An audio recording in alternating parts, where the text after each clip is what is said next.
Hello, welcome to Encore, the arts and culture show here on France 24. Today we have a musical lineup for you. My guest has established herself as one of the finest contraltos singing on the classical music stage, performing with some of the world's best orchestras and operas. Marie-Nicole Lemieux joins me on set to talk about her rich and expressive voice. Plus a viola to the tune of over 30 million euros. A rare Stradivarius is set to break records when it goes under the hammer later this year, but some are questioning its worth. And the sounds of the streets. We take a look at a new initiative from the Mayor of London to make life easier for the city's buskers. All that and more coming up, but first let's go meet today's guest.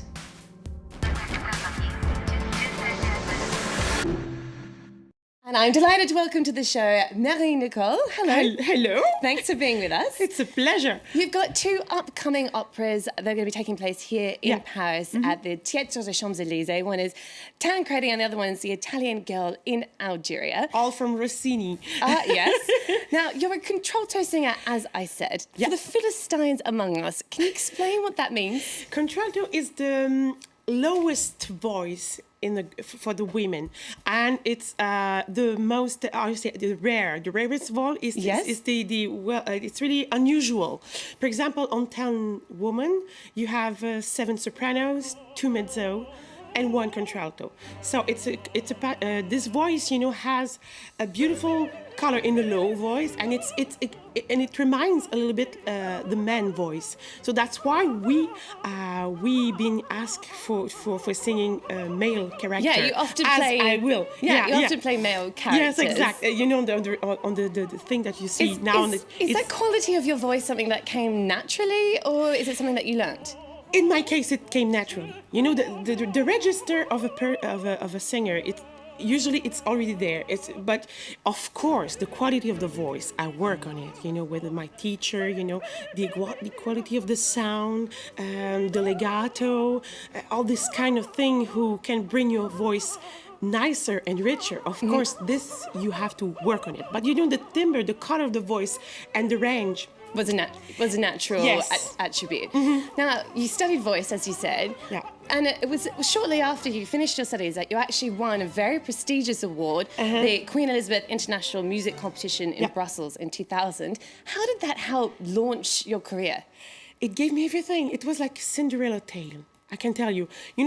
Because I arrived there in Belgium, and I was completely unknown. And the day after, I had 28 message on my voicemail. Can you imagine? It gave me, the agent, the manager that I met at this time, and he's still my agent. And that's it. And you start to sing. For example, you sing in a gala, you sing with a conductor, and he loves you. He asks you to sing more, and everything was like this. Well, you've been in loads of performances singing with orchestras and operas, like I say, and you've been praised a lot by critics for the personality that you exude on stage as well. When you're in an opera, for example, do you learn the songs first, or do you get into the character? It's terrible, but I learn everything at the same time. It drives me crazy sometimes. I learned, of course, the musical skeleton, but I can't, it always comes with the words. And of course, the character, I have to translate the words because, of course, I'm not an Italian speaker. So all is come, naturally together. I don't know how to explain that. I can understand. It's fun because, I start when I was young with pop music. And it always influenced me. And I have no shame to say that. Because pop and opera, they're so different. No, but what interested me at this time when I was singing pop, it was the text.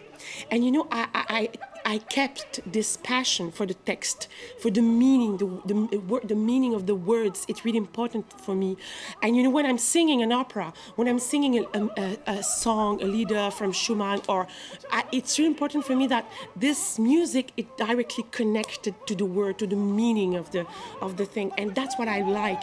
Tell stories. Okay, that's Yeah. very, very interesting. What about your voice yourself? Obviously, that's your instrument, so to speak. How do you keep it in good condition? You I don't know. You hear a lot about opera singers having insurance for their voice. Do you? Me, I can't. You're I not- try to have, but insurance. Or I had problem before to ask for an insurance, so that now it's impossible. But of course, it's terrible to think about it because of course, if we're sick, we got nothing. We got nothing. So of course that's why we have this myth about around the singer, diva, and they are unsupportive. But we have to take care of us because if nobody will take care of us, nobody. Yeah. If you're sick, nobody will sing for you. No, that's your career. That's a fact. We have to take care of us. That's why we are a little bit diva. All right, well, speaking of valuable instruments like your voice, there's one that's about to go under the hammer here in France, as expected to break records. A viola made by master craftsman Stradivarius is expected to become the most expensive musical instrument ever sold, but some are perplexed about what makes it so special. Olivia Salazar-Winspear explains. Listen carefully because this is not a sound you'll hear every day.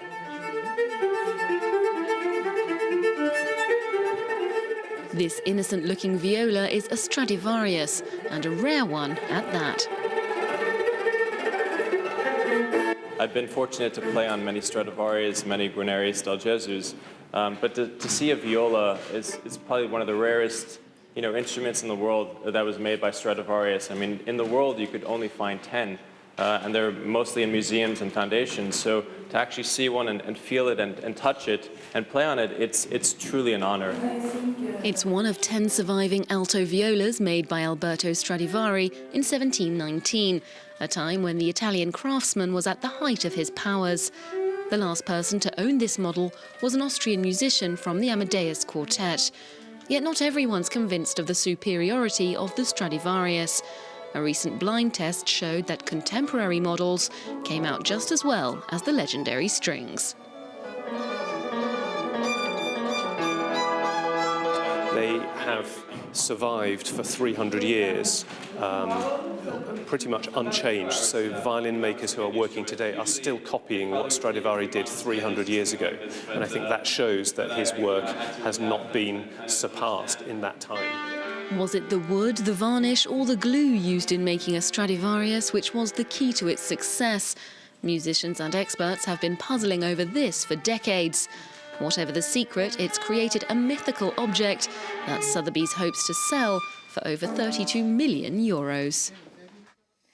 Nicole, opera and classical music has a reputation of being a bit elitist. How do you think this genre can... The elite, the elitist people is the people, I think it's the critic and the people who don't like music, because I can tell you that the people who make this music, I'm the music maker, we are not elitist. We want, we do this job, we do this career because we love music. I love music, I love classical music, I really enjoy it. I want to dance when I'm singing Handel. I want to cry when I'm singing Wagner.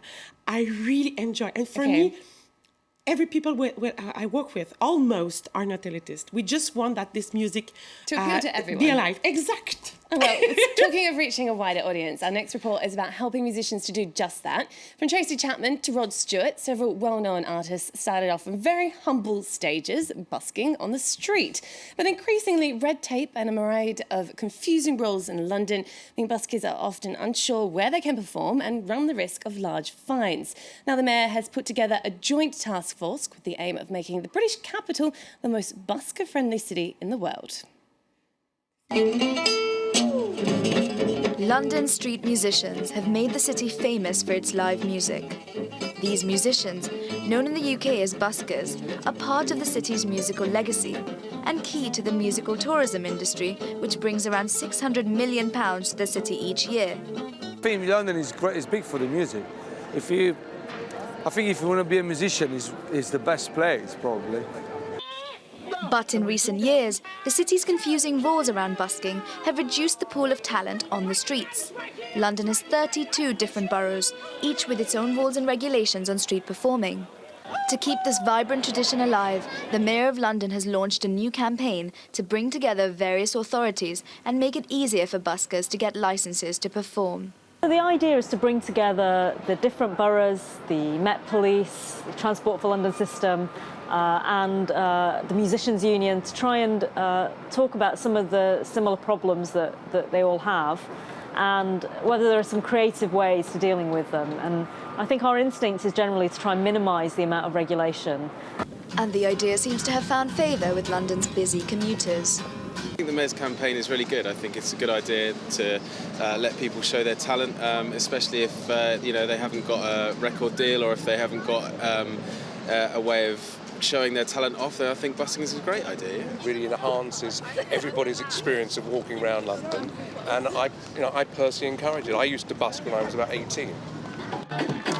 With the Mayor's office backing London street performers, it seems that London's reputation for live music will stay intact and buskers can play on. Well, that brings us to the end of today's show. Thank you to our guest, Marie-Nicole Lemieux, for coming in to speak to us today. Just a reminder, you can catch her here in Paris from mid-May performing at the Théâtre des Champs-Élysées. Thanks to you at home for watching as well. Don't forget you can get more culture news on our website. Now, just before we go, we've got a special treat to round off the show. Marie-Nicole, you're going to sing. Oh, okay. Take it away. Di tanti palpiti, di tante pene, datemi o bene, spero merce, mi rivedrai, ti rivedrò,